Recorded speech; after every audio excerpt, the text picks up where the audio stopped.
querido. Caio, por que no Velho Testamento Satanás não figura com muita proeminência? Porque apenas no Novo Testamento é que Satanás se apresenta como inimigo de Deus e encarnação do mal. Eu já respondi isso 1 trilhão de vezes. Trilhões. Né?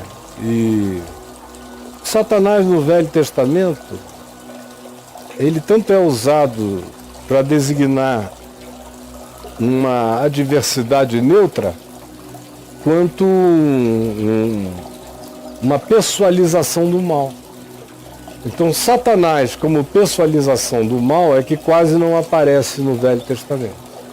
Poucas e raras vezes. Aparece muito o Satã como inimigo humano, o opositor humano. Alguém que não gosta de mim, que se opõe a mim em tudo, é meu Satã, no Velho Testamento. E por quê? Porque Satanás foi uma evolução. Satanás não foi uma revelação. Satanás foi uma evolução da consciência. Há um ponto, e tem muitos sincretismos que contribuíram com a figura de Satanás na Bíblia também. E no exílio em Babilônia, trouxe figuras míticas tão escuras que os hebreus trataram-nas como personalizações do mal, como um Satã.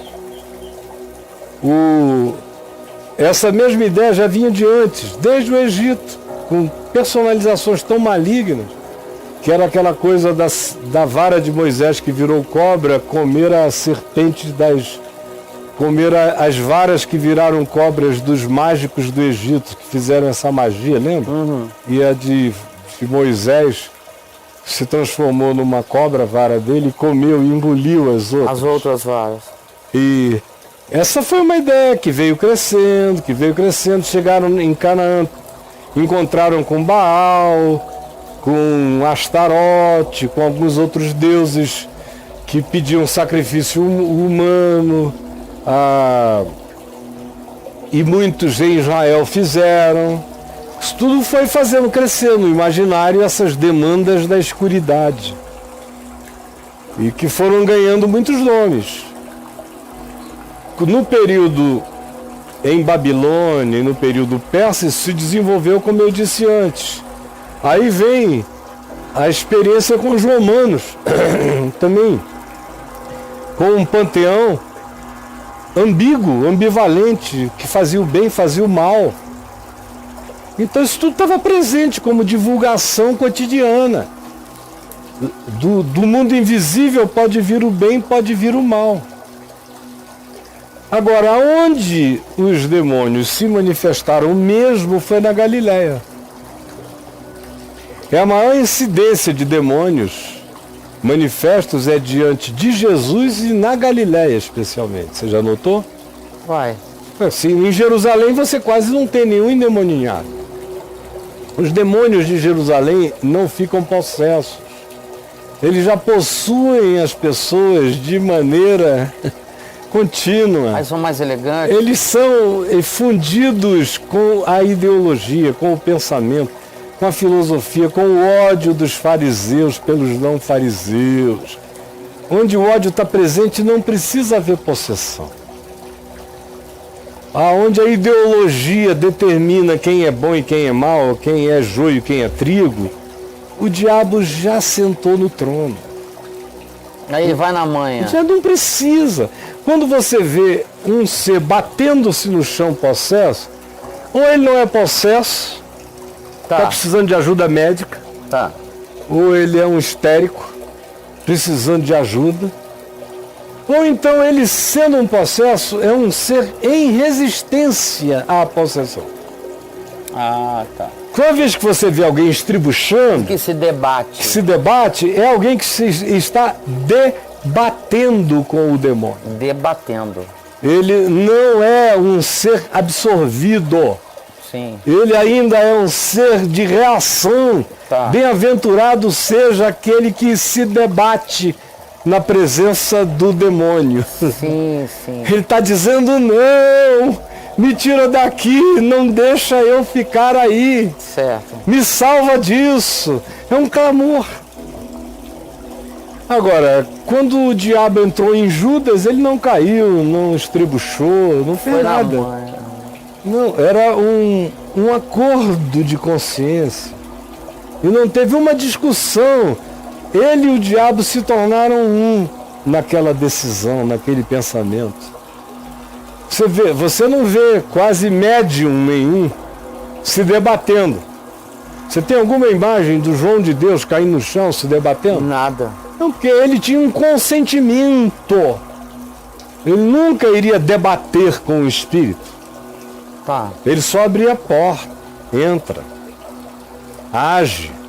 E ele gostou de se misturar com o demônio na capirotice da maldade, na ambivalência das práticas. Então, quando você, respondendo ao amigo que perguntou aí, você vê na Galiléia, porque estava profetizado que os que viviam na região da sombra da morte, e psicologicamente falando, quando você tem uma leitura psíquica coletiva da Galiléia, e de como a Galiléia dos dias de Jesus foi formada, quais eram as etnias, quais eram as convergências, quais eram os sentimentos, quais eram as opressões, quais eram os medos, os pavores, qual era a falta de identidade, é outra coisa. A Galiléia sofria de uma total falta de identidade. A pergunta em Jerusalém é: da Galiléia pode vir alguma coisa boa? Olha isso. Era um lugar do vácuo, não só a geografia era um vazio, um buraco, Galil, o círculo dos gentios, como era um lugar onde as identidades estavam todas destruídas. Aonde a identidade ou as identidades estão destruídas, a presença, o encontro com a treva, com Satanás, implica num debate. Você precisa ter uma identidade fortalecida para dizer: eu quero, até para Satanás. Tudo isso eu te darei se prostrado me adorares. Tá legal, eu quero, me prostro. Agora, a alminha infeliz se debate diante da escuridade porque ela não quer ser absorvida por ela. E na presença daquela luz estonteante, tudo se manifestava do modo que tudo se manifestaria. Por exemplo, na Galiléia foram demônios, doentes, lunáticos.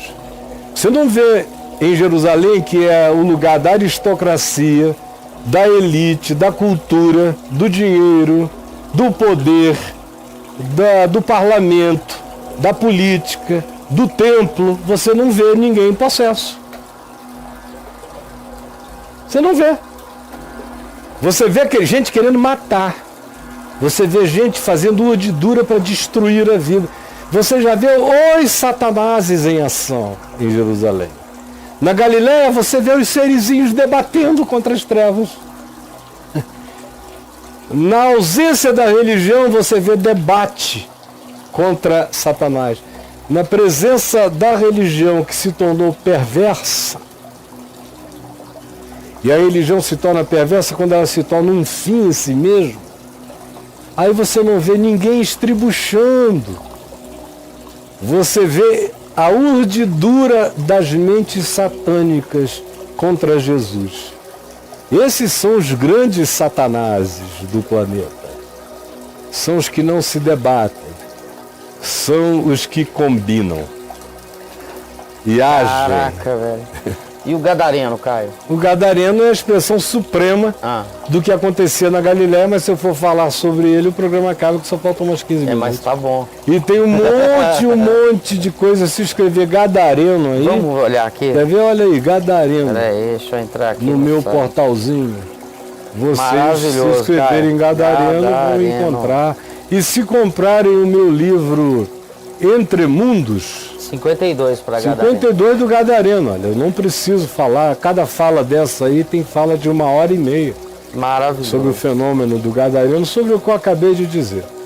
E também aí no portal, se você quiser saber mais, pegue o livro Entre Mundos, que antes foi publicado com o nome de Batalha Espiritual.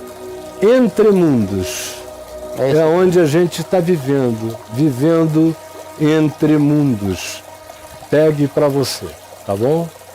Vamos lá.